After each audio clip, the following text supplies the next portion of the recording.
Bonjour à tous. Dans cet épisode, je reçois Chloé et Hilaria qui viennent nous présenter leur projet Streamer. Encore une fois, un projet unique et inspirant parce que Streamer, c'est aussi un projet pas comme les autres.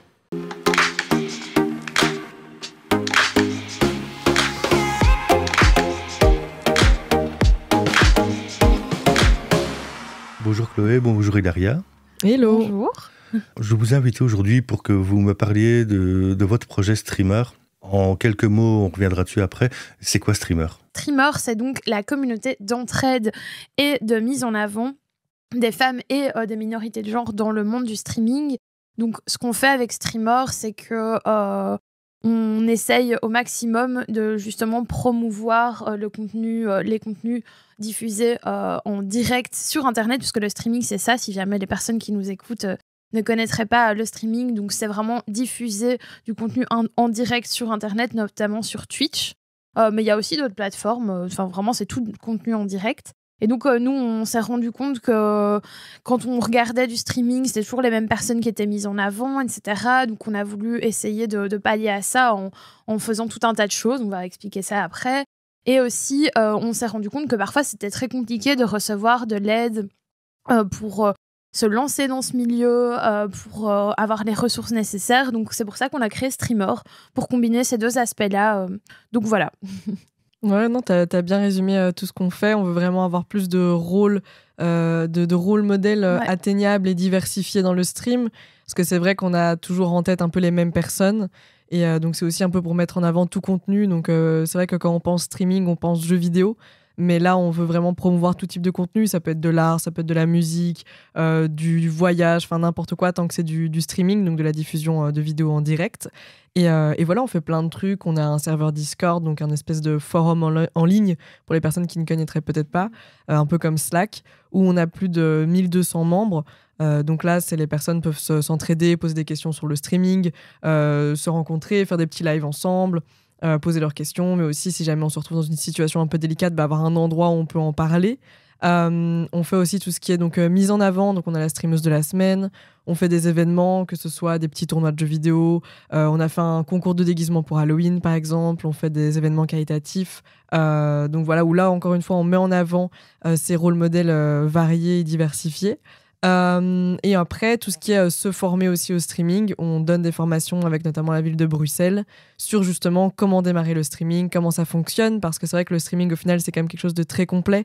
On doit gérer l'aspect technique, le micro, les lumières, la caméra, l'animation d'un live et puis les réseaux sociaux, aussi pourquoi pas créer sa petite entreprise, gérer les relations avec les marques, etc. etc. Avant d'aller plus loin dans Streamer et dans ce qui vous a motivé à créer ce collectif, mais vous êtes qui au final ? Vous venez d'où ? Vous faites quoi ? En fait, ce qui m'intéresse, c'est de savoir votre parcours jusqu'au moment où ça vous a conduit à vous lancer là-dedans. Lila, je sais pas si tu veux commencer. Du coup, qui sommes-nous ? Je suis née le... C'est ça, quoi. On va pas aller jusque-là. Donc, moi, déjà, j'ai 26 ans. Pour reprendre un peu mon parcours, j'ai commencé, en fait, après les secondaires, par voyager. Je suis partie 1 an à l'étranger. Puis après, j'ai décidé de faire des études de langue. Donc, j'ai fait des études de langue germanique en anglais et néerlandais. Pendant ces études-là, j'ai toujours beaucoup voyagé. Donc, je suis partie 2 fois en Erasmus. Enfin, voilà. Et c'est pendant les études, en fait, qu'on s'est rencontrés avec Chloé et qu'on a lancé Streamer. Donc, je laisserai Chloé expliquer son parcours juste après. On a lancé Streamer quand on était en 2e année de master ensemble. Et voilà, et sinon, donc en dehors de ça, je suis streameuse aussi.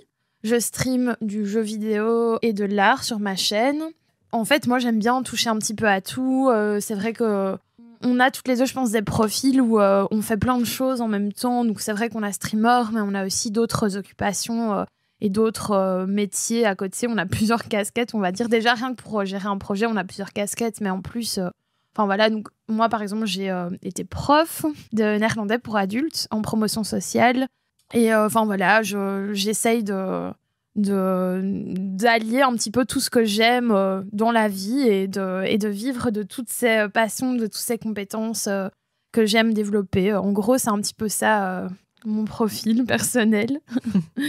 C'est vrai qu'on a un profil différent, mais pas tant, parce que moi aussi, je touche à beaucoup de choses. Du coup, comment est-ce que je suis arrivée dans ce monde du stream, etc. Moi, j'ai toujours adoré les jeux vidéo et l'audiovisuel. Ça, c'est depuis toujours, depuis enfant, fan de cinéma, fan de réalisation et fan de jeux vidéo. Donc, ça a toujours été mon rêve de pouvoir travailler là-dedans plus tard, mais j'ai pas du tout fait des études là-dedans. On a fait les mêmes études avec Ila, donc j'ai fait des études de langue. Et j'avais fait un autre master en même temps qui était plutôt sur créer des projets, etc. C'était un master en entrepreneuriat. Et c'est aussi ça qui m'a donné envie de créer des projets, de remarquer dans la vie de tous les jours des problématiques et essayer de trouver une solution à cette problématique. Et moi, je suis vraiment tombée dans le stream pendant le confinement parce que du coup, c'était lockdown, donc je sortais plus de chez moi. Donc j'ai poncé YouTube et je m'ennuyais un peu sur YouTube et je tombais de plus en plus sur des best-of Twitch sur YouTube et je me suis dit mais en fait trop bien, il faut trop que j'aille voir ce qui se passe en fait dans le stream parce que c'était un peu le début où ça commençait à vraiment exploser pendant le premier confinement. Et c'est vraiment à ce moment-là que j'ai commencé à regarder beaucoup de streams et à m'intéresser énormément à ce domaine-là et à me dire que c'était trop chouette parce que moi qui adore les jeux vidéo et la réalisation vidéo, en fait je pouvais allier ces deux passions et essayer de faire quelque chose. Parce que de base, j'avais un peu essayé YouTube, mais YouTube, il fallait écrire, tourner, monter. Ça me prenait beaucoup de temps en fait avec les études, avec la vie sociale sur le côté, le job étudiant, etc. Et le stream, je me suis dit, mais en fait, c'est une bonne autre possibilité parce que il n'y a pas de préparation, ou quasiment pas. Enfin, si, on verra que si, mais je veux dire, il n'y a pas d'écriture en tout cas.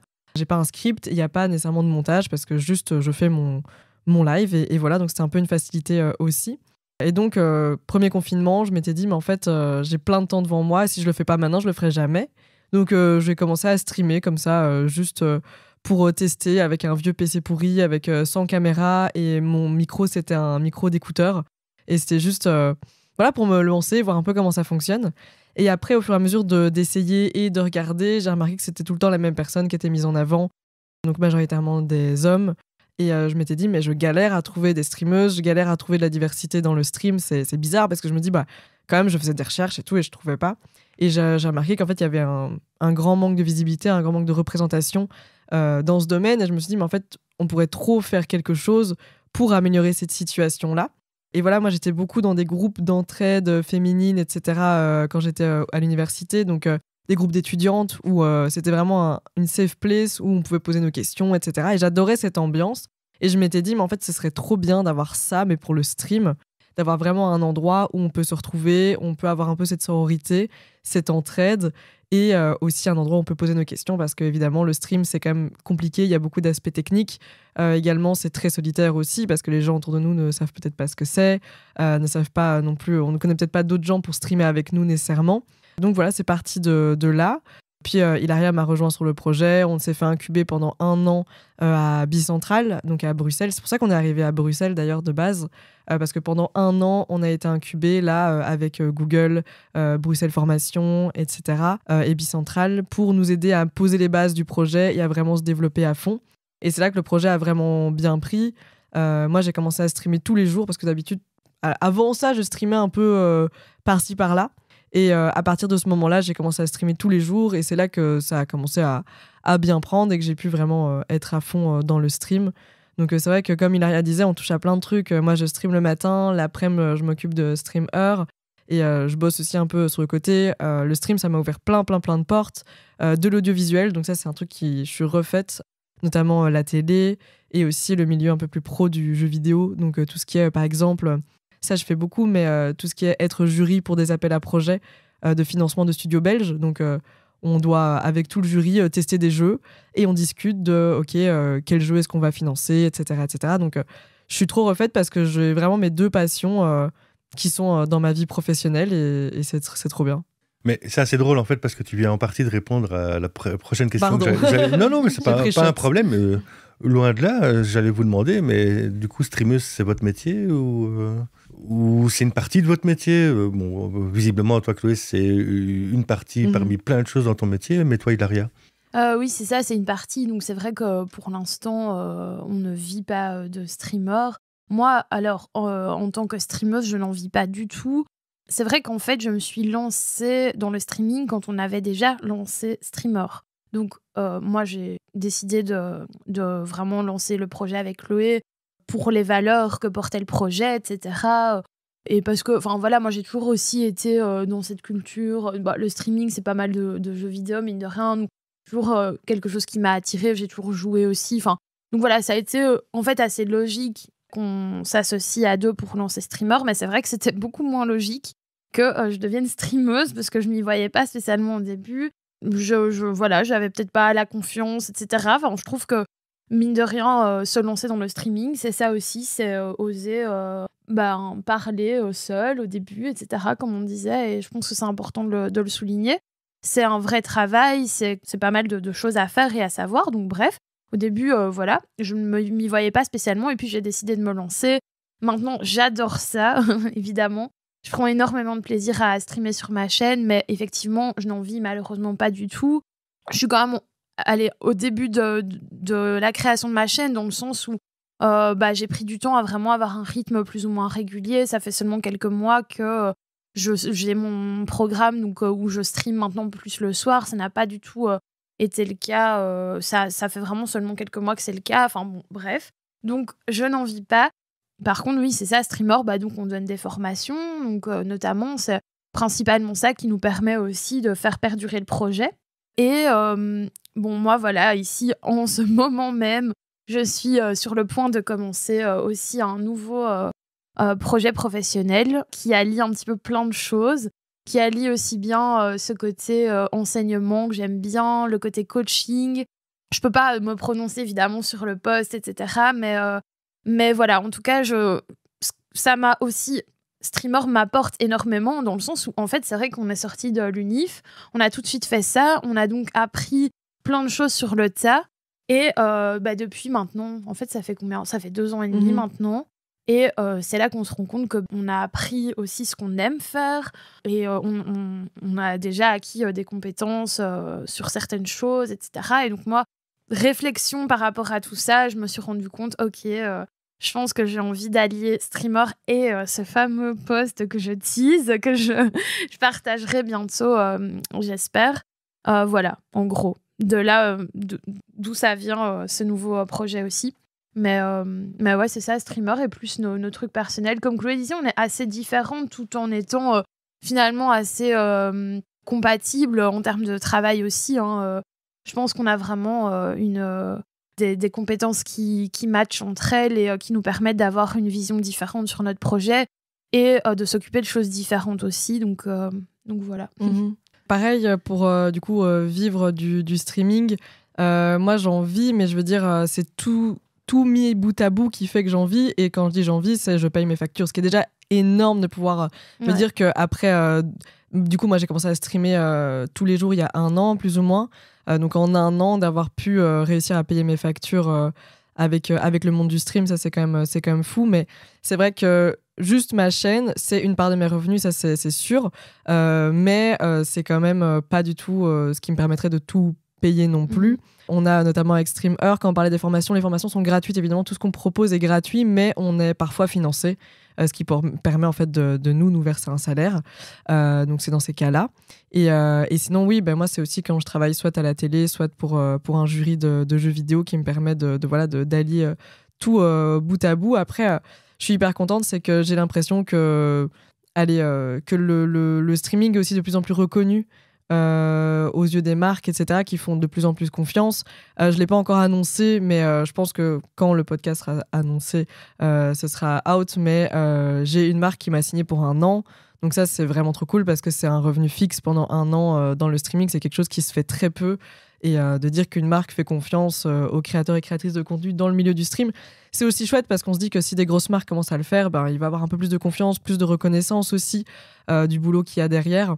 Et même avec les formations qu'on en a avec la ville de Bruxelles, c'est chouette de voir que la ville elle-même s'intéresse à ce domaine-là, à tout ce qui est création de contenu. Et donc, c'est vraiment chouette de voir qu'il y a une belle avancée. Et je me dis, en 2 ans et demi, j'ai l'impression que beaucoup de choses ont changé à ce niveau-là. Donc voilà. Et là, moi, je trouve ça exceptionnel déjà parce que rien qu'en tant que Belge, gagner sa vie du streaming, c'est presque un miracle. Je sais pas, il doit pas y en avoir 10 des streamers et streameuses belges qui le font. Qui plus est, en vous lançant comme ça avec votre projet, ça vous a ouvert des portes, en fait, très clairement. Oui, franchement, oui. Enfin, allez, c'est vrai que quand on réfléchit, quand on a lancé le projet, peu de temps après, on a commencé à donner des formations. Ça, je pense que c'est vraiment ce qui nous a projeté dans notre projet, en fait, aussi bien, bah oui, pour en vivre, donc financièrement, mais aussi au niveau des compétences, quoi. Parce que Ouais. allez, j'en parlais justement hier, je disais, j'ai formé, vraiment en sortant de l'UNIF, on a formé un groupe de 40 personnes pendant 6 mois toutes les personnes étaient plus âgées que nous. Ouais. Mais c'était, je veux dire, vraiment, on était les plus jeunes de la formation Et et on c'était nous était qui les formions. formatrices, quoi. Et donc ça, rien que ça, allez, je veux dire, je trouve que c'est génial de se dire qu'on a pu acquérir ces compétences-là de formation, de gestion de groupe. Puis, bah, du coup, on a quand même lancé la communauté sur Discord, comme Chloé disait juste avant. Donc là, c'est 1200 personnes, mais quand on a commencé, c'était pas du tout ça. Non, c'était une centaine.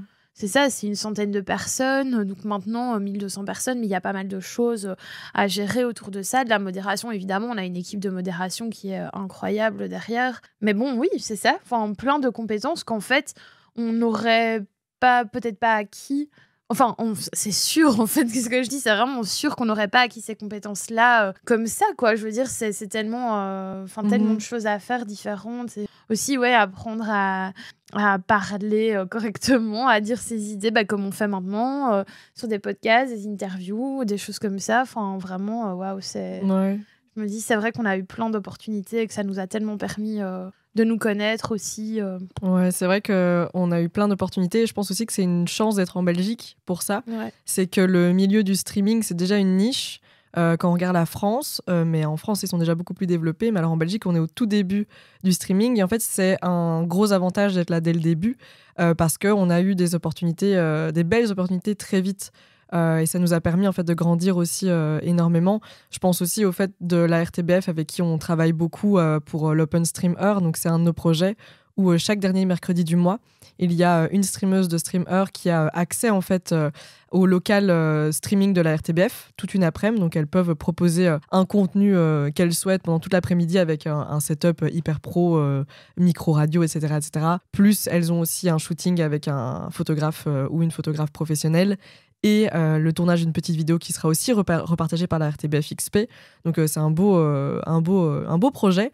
Et ça, la RTBF nous a fait confiance très très vite. C'est même eux en fait qui nous ont proposé le projet. Donc c'est ce genre d'opportunités-là qui sont dingues et qui sont arrivées très très vite. Grâce, je pense, au fait qu'on est en Belgique et que le milieu est petit et que du coup on connaît vite les gens aussi.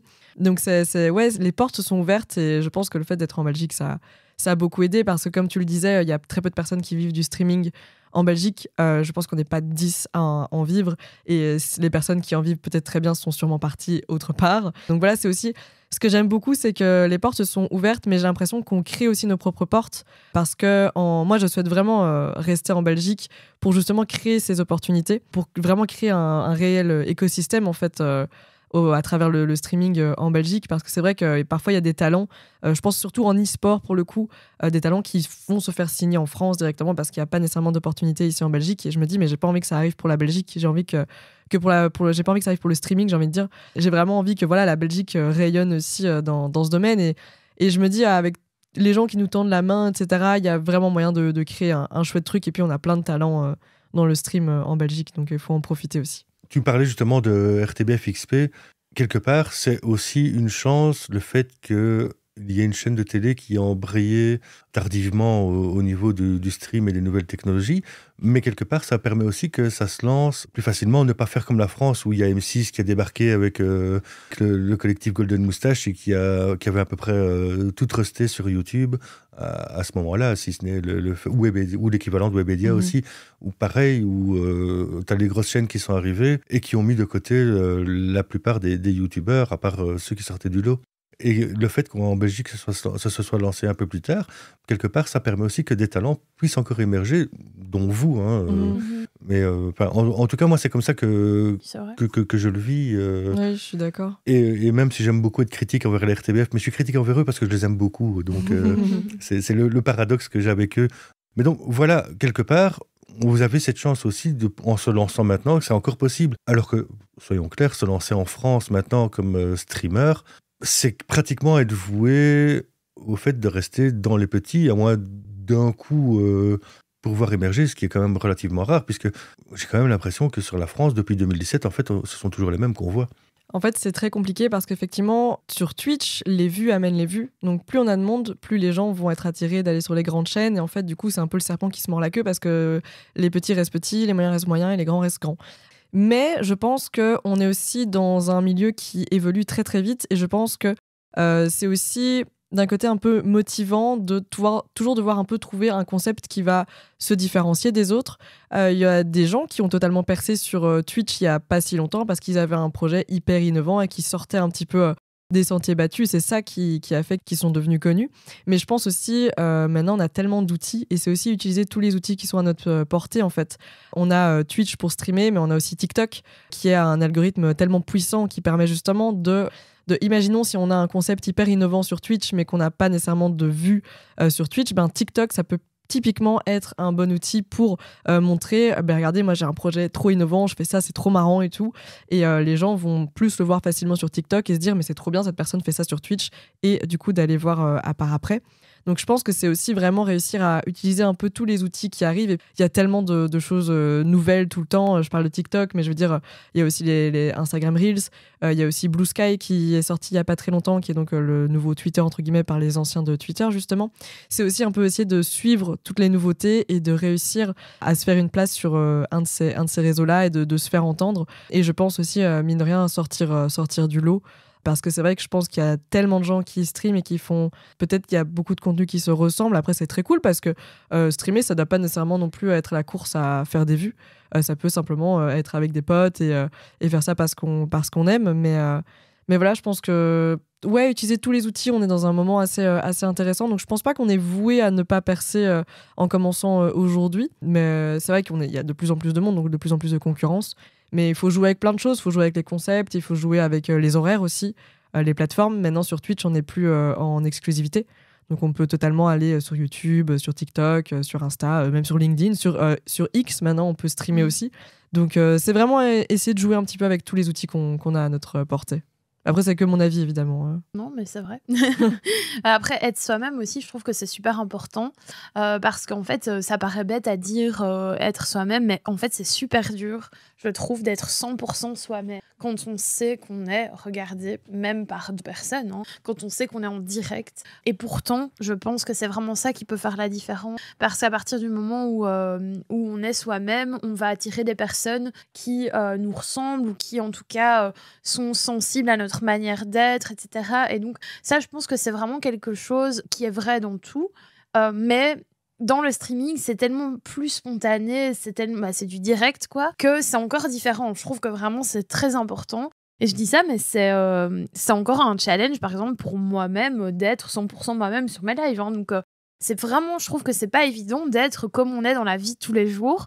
Bon, je parle en termes de caractère, de la manière dont on va parler. Je dis pas qu'on doit parler sur Twitch comme on parle à ses potes. Enfin, en fait, si, vraiment, au final, on parle comme on veut, mais je veux dire, je trouve que vraiment ça apporte quelque chose d'être 100% soi-même et de pas essayer de se donner un style. Ou c'est vrai que moi, au début, par exemple, j'essayais vraiment de réagir beaucoup plus fort à tous les trucs. Enfin, par exemple, je veux dire, mine de rien, moi, la personne que je connaissais le mieux qui streamait, c'était Chloé. Et c'est vrai qu'en termes de personnalité, en tout cas sur nos lives et dans la vie aussi, on est tous et toutes différents. Donc, Chloé, elle est beaucoup plus à réagir, à être un peu plus, je sais pas moi, enfin ouais, euphorique, à crier. Non, mais voilà. Et moi, je trouve ça génial parce que du coup, je trouve que ça anime de ouf et tout. Mais après, c'est vrai que je suis comme ça dans la vraie vie de base. Oui, mais c'est ça que je veux dire, tu vois. Mais c'est ça. Donc, tu vois, au final. Mais moi, du coup, j'essayais de faire ça alors que je suis pas du tout comme ça dans la vraie vie. Et donc, il y avait un espèce de clash entre moi-même et la manière dont je voulais streamer. Enfin, ça n'allait pas du tout. Et en fait, je pense que c'est juste en restant soi-même que ça fonctionne le mieux, quoi. Voilà. Ouais, je suis d'accord. Et je pense qu'en plus de rester soi-même, c'est aussi faire des choses qu'on aime. Parce qu'on peut être tenté de vouloir surfer sur des contenus qui sont à la mode. Et du coup, de ne pas faire nécessairement quelque chose qu'on aime, mais parce que c'est à la mode, et se dire, mais si je fais ça parce que c'est à la mode, du coup, ça va mieux marcher. Le souci, c'est que ça peut potentiellement marcher, mais en termes de rétention, ce sera pas ouf, parce que peut-être que les gens vont être curieux parce qu'un tel jeu, par exemple, je vais parler du gaming parce que c'est ce que je connais le mieux, un tel jeu vient de sortir, donc les gens seront peut-être curieux et curieuses d'aller voir à quoi le jeu ressemble. Mais si on se force et que c'est pas un jeu qu'on aime bien, ça va très vite se ressentir parce que c'est du stream, c'est du direct, c'est très long, généralement c'est minimum 2 heures jusqu'à... Il n'y a pas de limite, il y a des gens qui font des streams 24 heures.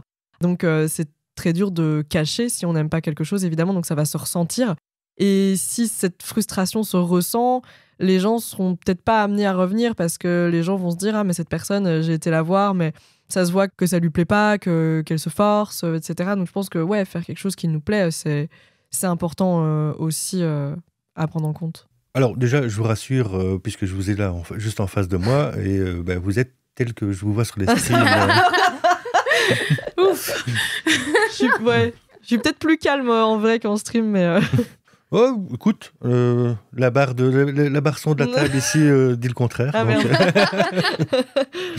mais donc voilà, et quelque chose qui m'a toujours sidéré au niveau des streams, quand vous streamez, vous changez souvent de jeu. C'est quelque chose qui est nécessaire dans le stream, ou alors on peut avoir un streamer ou une streameuse qui va nous faire le même jeu pendant 2 ans?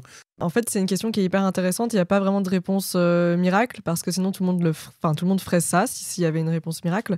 En fait, de ce que j'ai appris de mes différentes expériences, c'est bien d'avoir une niche au départ, donc d'avoir vraiment un contenu très spécifique et de se faire connaître via cette niche. Parce que du coup, les gens qui sont intéressés par cette niche, et que vu que c'est une niche, il n'y a pas beaucoup de gens qui proposent ce contenu-là, vont directement se retrouver sur le stream. Typiquement, je vais parler de mon expérience, mais je ne dirais pas que c'est la voie... je dirais pas que c'est ce qui va se passer nécessairement si vous le faites, mais moi, j'ai commencé par les Dark Souls. Donc, c'était vraiment des jeux très niches pour le coup. Donc, c'est des jeux très difficiles, etc. En plus de ça, je stream le matin. Alors, des lives matinaux Dark Souls, c'est vraiment un truc qui court pas les rues pour le coup. Et ça m'a vraiment permis de target une première niche qui était donc les personnes qui aiment l'univers des Dark Souls et les personnes qui regardent Twitch le matin. Parce que c'est pas le même public le matin, l'après-midi, le soir, la nuit. Donc, j'ai vraiment commencé par faire ça. Et dès que je changeais de jeu, évidemment, tout se cassait un peu la gueule parce que je perds la communauté Dark Souls. Les gens venaient principalement parce que je faisais ce jeu-là. Donc c'est vrai que je suis restée très très très longtemps enfermée dans cette niche-là. Et beaucoup de gens le font en fait. Quand je regarde un peu le parcours de plein de streamers et de streameuses, beaucoup de gens se sont un peu enfermés dans un jeu en spécificité pendant longtemps. Je pense notamment... à Ponce, qui, on ne le sait pas, mais a été un joueur Fortnite pendant très longtemps et il s'est vraiment fait connaître via Fortnite. J'espère que c'est lui et que je ne me trompe pas, mais il me semble que c'est lui. Et en fait, les gens commencent par quelque chose de très spécifique et puis, quand on a une base un peu plus solide, se permettent de faire des choses un peu plus diversifiées parce qu'effectivement, on va perdre en chiffres, mais on aura constitué une base solide. On ira voir une autre niche et un petit peu reprendre un peu du monde et puis on repartira, etc. Ça dépend. Puis il y a des gens qui sont spécialisés en e-sport, qui vraiment vont faire qu'un seul jeu, parce que là, c'est vraiment la compétition, donc on s'entraîne, etc. Donc c'est très compliqué de passer à un autre jeu. Il y a des gens qui font du contenu hors gaming, qui pour le coup vont rester vraiment dans ce contenu-là aussi. Si on a une chaîne de talk show, c'est vrai généralement, on va essayer de faire que ça pour pas non plus perdre les gens. Au final, c'est un petit peu comme avoir une direction artistique. On sait que telle personne fait tel type de contenu. Le multigaming, je dirais que démarrer avec le multigaming, c'est très compliqué. C'est très très compliqué parce qu'en fait, on va toucher plein de gens différents, mais on ne sera pas ultra constant dans ce qu'on propose. Donc j'ai l'impression que vraiment démarrer full multigaming, c'est compliqué. Mais voilà, même moi, je le vois encore maintenant, où quand je faisais du Dark Souls Elden Ring, je faisais des stats incroyables. Et maintenant que je fais un peu autre chose, je vois que ça diminue. Mais c'est aussi une volonté de moi sortir de cette niche, parce qu'en fait, quand on est dans une niche, ça va marcher, mais on va aussi toucher un plafond de verre très rapidement. C'est-à-dire qu'à un moment, typiquement, moi je faisais les Dark Souls le matin, et en français en plus, à un moment j'ai touché la plupart des gens qui étaient intéressés par cette niche, et à un moment, pour évoluer, il faut aussi réussir à sortir un peu là où on s'était enfermé. Il y a des gens qui restent là-dedans tout le temps, et c'est très très bien, ça dépend vraiment de la volonté de chacune. Mais je dirais que ça, c'était un peu mon parcours, c'était de tester un petit peu ça. Et c'est vrai que moi, je change beaucoup pour l'instant, mais c'est aussi parce que c'était la fin d'année et que du coup, tous les studios veulent sortir leurs jeux pour être nominés pour les Game of the Year. Donc ça s'est bien enchaîné, mais c'est vrai que j'essaye d'être un peu plus constante. Et même pour moi, à vrai dire, j'aime bien être concentrée sur un truc en même temps et pas essayer de passer de plein de trucs en même temps tout le temps. Désolée, ma réponse était très longue. Alors, je n'ai pas de problème avec le temps de la réponse. Par contre, du coup, ça répond un petit peu à la question que j'allais te poser, c'est est-ce que tu as déjà terminé un jeu ? Oui, tous les Dark Souls. Tous les Dark Souls, Elden Ring, ça c'est des jeux qui me tiennent hyper à cœur, donc ça je les termine. Les jeux à histoire aussi, généralement je les termine parce que y a une véritable histoire, donc c'est cool d'aller jusqu'au bout. Les jeux que je termine pas, c'est soit par souci de temps, soit c'est parce qu'ils m'ont pas plu plus que ça. Parce que si j'ai bien entendu, en fait, en dehors du streaming, tu ne joues pas du tout. Jamais. Là, j'ai joué un peu à Suka Game parce que c'est l'enfer, ce truc. Mais sinon, non, vu que je stream 3h30 le matin, je fais 30 minutes de blabla où juste je parle avec les gens et tout, et puis je fais 3 heures de gameplay. Je joue plus jamais en dehors de ça, par souci de temps, mais aussi parce que je suis tout le temps devant les écrans. Parce que l'après-midi, je vais répondre aux mails, je vais être sur Discord, etc. Et du coup, le soir, j'essaye de faire autre chose parce que sinon, vraiment, je passe ma vie devant les écrans, et je pense que là, c'est la même pour toi. Donc, mais du coup, j'ai un peu perdu le fait de jouer sans parler. Ça, c'est un truc qui ne m'arrive plus. C'est un peu bizarre. Par exemple, quand je jouais à Suka Game, j'étais pas toute seule, du coup je sais que je papotais un peu en même temps et je commentais un peu le truc, donc vraiment me retrouver devant un jeu et ne rien dire, bah, ça m'est plus arrivé depuis 2 ans du coup. On va revenir maintenant sur Streamer, c'est quand même pour ça que je vous ai demandé de venir aussi. Tu as en partie répondu à la question, mais qu'est-ce qui vous a motivé à un moment de vous dire il faut qu'on puisse mettre les femmes en avant? C'est vraiment cette volonté de mettre les femmes en avant, ou est-ce qu'il y avait autre chose aussi? Alors que j'entends l'autre chose, c'est pour revenir un petit peu au torrent de boue que se sont mangés Magla, ou dernièrement tout le harcèlement que les femmes ont pu subir sur les réseaux sociaux, et en particulier en live, sans parler de Twitter X, où c'est juste un réseau de la haine. Est-ce que ça aussi, ça a motivé votre décision de créer ce collectif? Bah, Ila, je vais te laisser répondre parce que j'ai beaucoup parlé là. T'inquiète, mais oui, voilà, je pense que c'est un tout qui nous a motivés. En fait, vraiment, comme Chloé l'a dit tout à l'heure, cette idée de créer Streamer, c'était vraiment pour répondre à un besoin. Et donc, le besoin, il est pas... j'ai envie de dire, il est pluriel dans le sens où c'est les personnes qui souhaitent se lancer dans le stream sont un peu mises en avant, ne trouvent pas leur rôle modèle facilement, puisque c'est toujours les mêmes personnes qui sont mises en avant. Puis, du coup, essayent de se lancer, mais n'ont pas les ressources nécessaires, parce que pareil, il faut déjà peut-être connaître des gens qui sont lancés avant de se lancer pour avoir de l'aide, par exemple, au niveau technique. Mais du coup, si il se passe quelque chose aussi au niveau, par exemple, du harcèlement en ligne, etc., mais on ne se sent pas soutenu si on n'a personne à qui en parler. Tu vois, donc c'est vraiment... C'est tout ça qui a fait qu'on s'est dit, il faut qu'on crée Streamer et qu'on permette cet espace-là, en fait, de discussion. Et pour, du coup, parler de cet aspect-là, c'est super important pour nous que les personnes puissent avoir un espace safe où parler de ce qui leur arrive aussi, malheureusement. Et je pense que c'est important de dire que ça fait partie de notre projet. C'est quelque chose qui revient sur le Discord au quotidien. Donc, on a des témoignages, on a des personnes qui s'entraident aussi au niveau légal pour trouver des solutions, pour porter plainte, pour avancer dans les procédés. Donc voilà, en gros, ça fait partie de notre projet et c'est aussi une des raisons pour laquelle on a créé le projet, parce qu'on ne peut pas le nier, c'est hyper présent dans le métier, ou dans l'occupation en tout cas de streameuse du coup.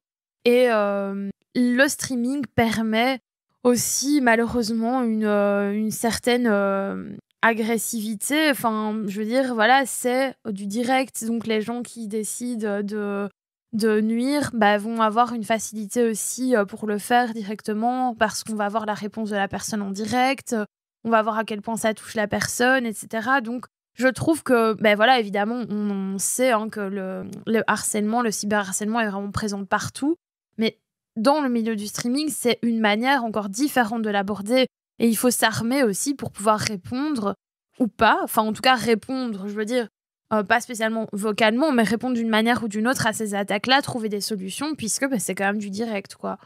Donc, pour parler de ça aussi, c'est vrai que Twitch, maintenant, met pas mal de choses en place pour se protéger contre des attaques, etc. Donc ça, c'est bien, il y a une certaine évolution. Et nous, sur Streamer, donc sur le serveur Discord, on met aussi certaines choses en place. Donc, comme je disais, des discussions au niveau des témoignages, aussi au niveau juridique. Aussi, donc, on a mis en place Allo Modo, qui permet de demander en fait de la modération sur un channel, donc pour les personnes qui souhaitent avoir de la modération pour un événement ponctuel ou quelque chose comme ça. Donc, il y a toujours des gens disponibles pour modérer. Voilà. Ma réponse était longue aussi, du coup. Ouais, non, c'est vrai. Mais après, Streamer a été créé avant que les streameuses commencent à parler justement de la situation. Donc c'est vrai que Streamer a été créé d'abord par l'observation du manque de représentation variée sur le stream. Et après, de fil en aiguille, on s'est rendu compte que oui, effectivement, il y avait toute cette problématique du cyberharcèlement. Mais c'est vrai que on l'avait créé avant que Magla notamment en parle. Oui, ça, oui. Donc ça, c'était effectivement le cas. Et je voulais dire quelque chose, mais je ne sais plus. Donc c'est que c'était pas Mais dans important. le processus de création, je veux dire, c'est arrivé assez... Même bien avant que Magla en parlait, etc. Je veux dire que c'est arrivé assez vite. C'est vrai que notre idée de base, c'était surtout la mise en avant. Mais en tout cas, tu vois, quand on a créé le serveur Discord, c'est arrivé très, très vite, en fait, qu'on ait à parler de ça. Parce qu'en fait, on se rend vite compte que c'est la réalité de plein de personnes. Oui, c'est ça. Et donc, voilà. Ah oui, mais c'est ça que je voulais dire. Et c'est aussi le fait qu'on a remarqué qu'il y avait un réel besoin. Parce que de base, c'était venu d'une observation personnelle de moi j'ai commencé à stream, j'ai pas d'endroit pour rencontrer des streameuses ou pour poser mes questions, etc. Et c'était vraiment venu de là en fait, d'une observation personnelle. Je m'étais dit peut-être qu'une dizaine de personnes seraient intéressées. Et c'était juste en mettant l'idée sur Twitter, X maintenant donc. Il n'y avait pas de nom, il n'y avait pas de logo, il n'y avait rien, mais juste l'idée. J'avais dit en mode, oh, ce serait trop cool si un projet comme ça existait. Et voilà, et là, il y avait eu... J'avais pas beaucoup de follow en plus. À l'époque, j'avais peut-être 300 follow sur Twitter. Et en fait, ça avait bien pris. Ça avait bien pris, juste l'idée avait beaucoup plu. Il y avait eu beaucoup de haine aussi par rapport à cette idée. Mais je m'étais dit, en fait, ok, il y a un réel besoin, juste en mettant l'idée sur Twitter. Et c'est de là que c'est parti, en fait. Ok, donc là, vous vous êtes lancé. Est-ce que vous, par exemple, vous avez déjà vécu des situations limite liées au cyberharcèlement ou du cyberharcèlement, ou est-ce que ça vous arrivait à vous et si ça vous arrivait, comment vous avez géré ça? Oui, ça arrive effectivement. Après, moi, j'ai beaucoup de recul parce que je pense que justement, vu qu'on gère Streamer et qu'on voit toutes les situations de toutes les streameuses, de tout ce qui se passe, etc., et qu'on essaye aussi activement de trouver des solutions, quand ça m'arrive, je prends vraiment plus du recul et ça me touche pas vraiment. Mais oui, j'ai eu des dingueries, j'ai eu des pages de forum qui me jugent physiquement de 1 à 10. J'ai eu des menaces en MP. Un dernier truc un peu chelou que j'ai eu, c'est quelqu'un qui me dit, quelqu'un qui savait que j'allais à tel endroit et qui me dit je t'attends. Ouais. Donc ouais, j'ai eu des trucs un peu chelous. Puis des messages, des trucs comme ça. Mais vraiment, je prends énormément de recul là-dessus parce que je me dis, vas-y, c'est juste, ça me donne encore plus de force de me dire, faut qu'on trouve une solution et que le projet, il a du sens en fait. Enfin, toi, de ton côté, est-ce que tu as vécu ça aussi, Hilaria, ou pas du tout? Ouais. Bah oui, enfin du coup comme Chloé disait, c'est vrai que pour voir au quotidien ce qui se passe malheureusement du côté des personnes du serveur Discord, bah, on est je veux dire, on se rend compte de ce qui peut se passer, on s'arme beaucoup. Donc c'est vrai que voilà, je prends aussi pas mal de distance. Bah oui, ça m'est arrivé aussi. Alors des choses sur le physique par exemple. Donc pareil, physique, commentaires physiques, demander, des détails par rapport à ma tenue vestimentaire, des choses comme ça. Enfin voilà, donc pas de choses vraiment qui m'ont amené à devoir prendre des décisions au niveau juridique, etc. Mais en tout cas, oui, c'est ça. Je pense que franchement, c'est quand même hyper omniprésent et c'est difficile de ne pas recevoir ce genre de commentaires, je pense, en étant sur... Comme on disait tout à l'heure, c'est hyper ouvert, c'est du direct, donc voilà quoi. Quelque part, et c'est une pure spéculation de ma part, alors on sait que déjà en tant que femme sur les réseaux sociaux, c'est compliqué. Est-ce que le fait de mettre en avant ce genre de collectif où justement vous faites la promotion des femmes et des minorités de genre, est-ce que ça ne vous expose pas encore un peu plus à ce genre de remarques misogynes ou désagréables quelque part? Je pense que oui et non, parce que mine de rien, ça fait aussi un tri, entre guillemets, parce que je pense qu'on attire une communauté qui nous ressemble et qui ont des valeurs qui nous ressemblent aussi. Typiquement, moi, c'est quand même quelque chose dont je parle beaucoup aussi sur ma chaîne. Si on fait un événement avec Streamer, je vais en parler, etc. Et je pense que les gens qui ne seraient pas d'accord avec ces valeurs-là, je ne pense pas qu'ils viendraient tous les jours sur ma chaîne, etc. Donc, je pense que ça fait un tri. Mais effectivement... quand on prend position sur un sujet comme ça, évidemment, on n'est pas... on va effectivement attirer un peu les foudres également. On n'a qu'à regarder à chaque prise de position d'une plus grande streameuse. Évidemment, les commentaires, c'est la foire à la misogynie et au sexisme dès qu'elles en parlent. Donc oui, je pense que dès qu'on prend position, ça peut aussi nous mettre plus plus sous la lumière de tout ce qui est harcèlement, etc.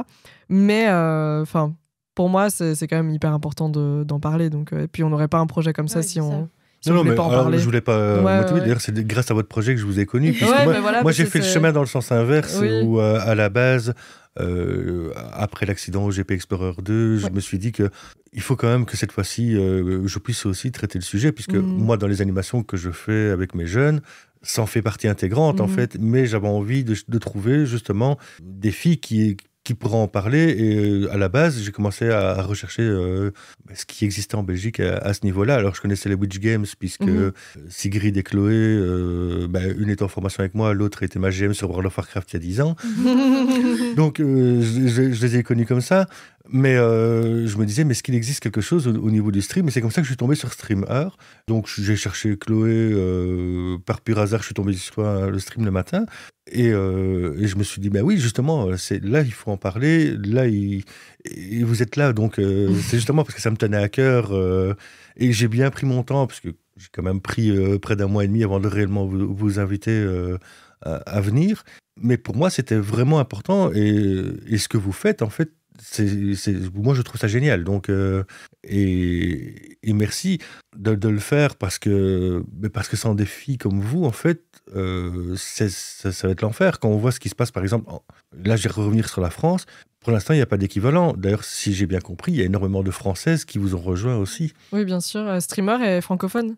Donc, on a des gens de France, de Suisse, Belgique, Luxembourg, Québec même. Oui, c'est francophone. D'ailleurs, il n'y a même pas d'équivalent dans les autres langues non plus, parce que, en tout cas, au moment où ça avait été créé, peut-être que ça a été créé depuis, mais au moment où on avait créé Streamer, avant de le créer, je m'étais quand même renseignée de est-ce que ça existe. Et ça n'existait pas, ni en langue anglaise non plus. Donc ouais, c'est vrai qu'on a beaucoup de personnes de France. D'ailleurs, la plupart des gens pensent qu'on est de France, parce qu'on associe beaucoup, quelqu'un qui parle français à tu habites en France. En plus de ça, ni Ilaria ni moi, on a un accent hyper prononcé non plus. Donc c'est vrai que la plupart des gens pensent que Streamer est de France. Oui, et puis c'est vrai qu'on a une grosse communauté de personnes françaises, en fait. Oui, parce que le stream est très populaire là-bas. Et nous, en fait, tu vois, comme tu dis, beaucoup de Français nous ont rejoints, mais en fait, finalement, oui. Donc, on a sur le serveur Discord la possibilité de choisir son pays pour justement un peu se rendre compte et aussi pouvoir taguer certains pays s'il y a des opportunités qui se passent à un endroit ou l'autre. Mais c'est vrai qu'on ne sait pas la proportion de personnes belges, françaises, etc. Et en fait, on s'en fiche, quoi, parce que nous, on n'est pas... nous, évidemment, toutes les deux, on est belges, mais je veux dire, on est francophone et la communauté, elle est ouverte. J'en profite aussi pour quand même préciser que c'est gratuit. Donc, c'est un serveur Discord qui est ouvert à tout le monde. Il suffit simplement de faire une petite présentation pour rentrer dans le serveur Discord, c'est gratuit. Peu importe si on stream déjà, tu vois, on n'a pas vraiment de restrictions, donc on peut ne pas streamer, vouloir se lancer dans le streaming. D'ailleurs, c'est une grosse partie des personnes du serveur Discord, puisque ces personnes-là viennent pour trouver des informations techniques, par exemple, etc. On peut être streamé depuis super longtemps, depuis pas longtemps, bref... On peut avoir 2 viewers de moyenne, 1 viewer, 0, on s'en fiche. Enfin, tu vois, il n'y a rien, il n'y a pas de restriction, il n'y a pas de pays, il n'y a rien du tout. Et c'est vrai que ça, je pense aussi que c'est quelque chose qui est super important pour nous. Oui, c'est ça, c'est essayer de rendre accessible au plus possible cette aide. Donc, il n'y a pas de limite de pays. Pour l'instant, il y a une limite de la langue parce qu'on est seulement en français. C'est la seule limite actuellement, c'est que tout ce qu'on fait pour l'instant est en français. On adorerait le faire dans d'autres langues, mais ça, il faudrait vraiment qu'on ait des gens pour nous aider parce que vraiment, ce serait décupler le travail parce qu'il faudrait tout refaire, mais dans une autre langue. Donc pour l'instant, c'est la seule limite et on essaye vraiment de rendre accessible le streaming parce que c'est vrai que c'est aussi quelque chose qui coûte déjà cher, d'où le fait que tout ce qu'on propose est gratuit, le serveur Discord est gratuit, la mise en avant est gratuite, les événements sont gratuits, les formations aussi. On a même un partenariat avec Elgato où chaque mois, Elgato va prendre quelques candidatures qui ont été faites via Streamer pour du matos et leur envoyer du matos pour soit se lancer, soit améliorer leur setup. Donc ça aussi, c'est une aide assez cool niveau matériel, parce que c'est vrai qu'on a un peu aussi parfois ce blocage de ça coûte de l'argent, mine de rien, de streamer, même si on peut faire un peu des systèmes 6.4.2, mais voilà, il faut quand même aussi un peu un micro au minimum, quoi. Donc voilà, c'est vrai que c'est une volonté d'essayer de rendre ça le plus accessible possible. Depuis tout à l'heure, vous dites que vous faites des formations. Alors, sans teaser l'intégralité de la formation, déjà, on n'a pas le temps où tout le monde va finir par dormir. Mais si une personne vient vous trouver pour se dire « je veux me lancer dans le stream », vous commencez par quoi ? On commence déjà par reposer les bases. Donc voilà, qu'est-ce que c'est que le streaming finalement ? Qu'est-ce que c'est que Twitch ? Ça, c'est vraiment ce par quoi on commence toujours. Alors ici, par exemple, j'ai donné une formation dernièrement à la Technocité. Donc, c'était se lancer dans le streaming. Et là, je fais toujours un petit tour de table pour voir voilà, qui fait quoi, c'est quoi les besoins de la formation. Et je me rends compte que la plupart des gens, en fait, streament déjà, ou en tout cas sont très actifs dans le monde du streaming. Enfin, je veux dire, même en tant que vieweuse, etc. Et donc là, je me dis, ah ok, c'est super intéressant. Donc là, effectivement, la formation, c'était se lancer dans le stream. Mais justement, on va, du coup, là, j'ai vraiment essayé d'orienter, voilà, en répondant aux questions, en apportant un peu plus de profondeur, etc. Mais j'ai quand même commencé par c'est quoi le streaming, parce que je trouve que c'est hyper important de reposer toujours les bases. Donc on contextualise toujours bien ça et on réexplique tout. Et puis après, on part vraiment sur tout ce qui est technique.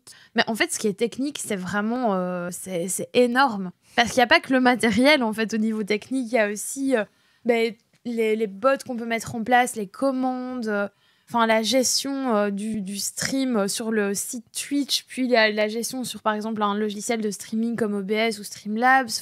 Voilà, donc il y a plein de choses. Nos formations, en général, elles sont pas sur une journée, ni... Non, c'est hyper long. Ouais, ça dépend. On organise ça un peu en fonction... Ici, on a donné un summer camp cet été. Donc, c'était un lundi toutes les semaines, une fois par semaine. On voyait un point précis. Ça permet aussi de digérer, de mettre en pratique et de recommencer le lundi d'après. Enfin, voilà. C'est ça, et je pense que le stream, c'est aussi beaucoup bidouiller et apprendre par soi-même, de faire des tests, de voir ce qui marche pas, ce qu'on aime, ce qu'on n'aime pas. Parce qu'en fait, il y a une multitude d'outils, mais il faut aussi les tester, parce qu'en fait, il y en a plein, il y en a ils sont un peu différents par certains aspects, qu'est-ce qu'on préfère, etc. Et je pense que ce qui est intéressant aussi quand on forme, c'est de voir quel type de contenu on veut créer et voir sur quelle plateforme, parce qu'on parle beaucoup de Twitch, mais parfois il y a certains contenus qui peut-être seraient plus adaptés pour un live TikTok ou pour un live. Il y a même des projets, il y a même des entreprises qui s'intéressent au stream, mais en fait c'est possible de streamer sur LinkedIn. Alors ça semble un peu bizarre comme ça, mais si c'est un projet vraiment B2B à vocation plus professionnelle, pourquoi pas en fait tester et voir si la communauté serait pas plus active là-bas également. Donc c'est un peu voir aussi la stratégie de tout ça, quels sont aussi les objectifs. Est-ce que c'est juste streamer pour s'amuser ? Est-ce que vraiment on a un objectif derrière ? Est-ce qu'on veut parler d'un projet ? Est-ce qu'on a un talk show, quelque chose comme ça ? Donc c'est un peu reposer toute cette base-là. On va arriver tout doucement à la fin, parce que, mine de rien, ça fait déjà un peu plus de 50 minutes qu'on est en train d'enregistrer. Alors, c'est super intéressant. Moi, je pourrais rester comme ça pendant 2 heures, mais je pense qu'on va perdre beaucoup de gens. C'est vrai. Mais j'ai une question traditionnelle dans une vie pas comme les autres que je pose à la fin de chacun des podcasts. C'est qu'est-ce que je peux vous souhaiter pour la suite ? Qu'est-ce qu'on peut nous souhaiter pour la suite ? Pour Streamer ou pour personnellement ou Les deux ? Les deux. Alors c'est hyper utopique, mais je le dis à chaque fois, c'est moi j'ose espérer qu'un jour on n'a plus besoin de streamer. C'est-à-dire que si on n'en a plus besoin, c'est qu'on est arrivé dans un monde hyper utopiste où il n'y a plus de problématique d'être une minorité de genre ou une femme sur Internet. Mais bon, ça c'est être très très positif, mais ce serait vraiment dans le meilleur des mondes, quoi. Et sinon, que streamer continue à grandir, qu'on puisse faire de nouveaux projets, pourquoi pas aussi... on en parlait, mais aller dans d'autres langues, hein, pourquoi pas le néerlandais.